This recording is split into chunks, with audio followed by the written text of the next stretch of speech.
नमस्ते दोस्तों, मैं हूं आरपी राजपूत। स्वागत है आपका इंडिया स्पेशल में। इस वीडियो में बात करने वाला हूं चंबल के सबसे खूंखार डकैत के बारे में, जिसकी आज भी चंबल में पूजा होती है। कांटों से भरी चंबल घाटी में भले ही शेर नहीं पाए जाते, लेकिन मान सिंह किसी शेर से कम नहीं था, जिसकी दहाड़ से पूरा चंबल घाटी कांप उठता था। उसकी छवि रॉबिन हुड सरीखी थी, जो अमीरों का पैसा लूट कर गरीबों में बांट दिया करता था। तभी तो इस डकैत की आज भी भगवान की तरह पूजा की जाती है। इसके साथ ही मान सिंह के परिवार में कई बड़े पुलिस अधिकारी भी हुए। उत्तर प्रदेश के रहने वाले डकैत मान सिंह का एनकाउंटर भिंड जिले के लावन गांव में हुआ था। डकैत मान सिंह का नाम सुनते ही भले ही रोंगटे खड़े हो जाते हैं। भीड़ की राय पकड़ने वाला हर डाकू मान सिंह जैसा ही आतंक पैदा करना चाहता था, लेकिन सच ये है कि उनके जैसा कोई अभी तक हो नहीं पाया। मान सिंह भले ही डाकू था, लेकिन उसके दिल में दया और करुणा का दरिया हमेशा बहता था। यही कारण है कि चंबल का इसे रॉबिन हुड माना जाता था, जो गरीबों में हमेशा ही गरीबों की मदद करता था। उत्तर प्रदेश में उनके गांव खेड़ा राठौड़ में उनसे प्रेम करने वाले लोगों ने न सिर्फ एक मंदिर का निर्माण किया, बल्कि उसके मंदिर की पूजा भी रोज की जाती है। उसके मंदिर में लोग सर झुकाते हैं। मंदिर में उनकी पत्नी गायत्री देवी की भी प्रतिमा है।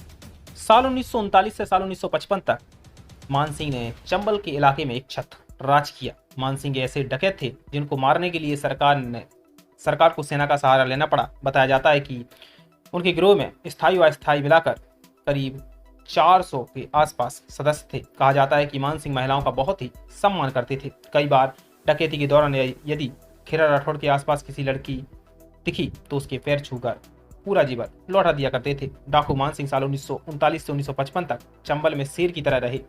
आपको बता दें कि सबसे पहले डाकू मान सिंह ने ही चिट्ठी भेजकर फिरौती मांगने की परंपरा शुरू की थी। उस समय 2 से 4 हजार रुपए की फिरौती मांगी जाती थी। उनकी लोकप्रियता भी इतनी थी कि साल 1971 में डाकू मान सिंह के नाम से एक फिल्म भी बनी। डाकू रहकर भी इतना सम्मान पाना आसान नहीं है। बुजुर्ग बताते हैं कि डकैती के दौरान किसी भी डकैत साथियों को ये हिदायत दी जाती थी कि कोई भी महिला पर हाथ नहीं डालेगा, स्वेच्छा से जो गहने उतार कर दे दे वही ले लो। एक बार डाकू सुल्ताना पर दुष्कर्म का आरोप लगा था। इस पर मान सिंह ने उसे अपने दल से निकाल दिया था।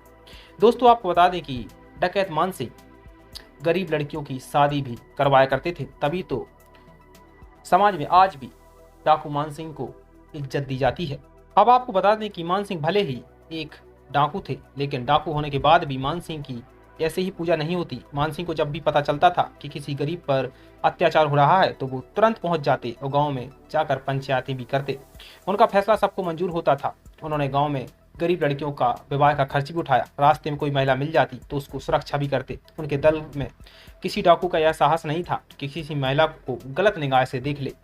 साल 1955 में डाकू मान सिंह का दल भिंड जिले के लावन गांव में डेरा डाले था। रात में पूरे दल को दूध के साथ मुखबिर ने नशीला पदार्थ मिलाकर पिला दिया। सभी डाकू बेहोश हो गए। इसी दौरान पुलिस आ गई और गोलियां चला दी। डाकू दल का सफाया हो गया। जिन्होंने दूध नहीं पिया वे बच निकले।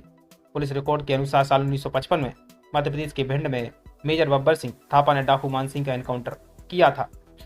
भले ही मान सिंह चंबल में डकैत की जिंदगी जिए, लेकिन कभी किसी गरीब को नहीं सताया, किसी महिला की तरफ गलत नजर से नहीं देखा और गरीब लड़कियों की शादियां भी करवाई। तभी तो खेड़ा राठौड़ इलाके समेत चंबल के इलाके में उनकी इज्जत की जाती है। दोस्तों, अभी के लिए इतना ही। देश दुनिया की तमाम खबरों के लिए बने रहिए इंडिया स्पेशल के साथ। और अगर चैनल को सब्सक्राइब नहीं किया तो प्लीज चैनल को सब्सक्राइब करना बिल्कुल ना भूलें।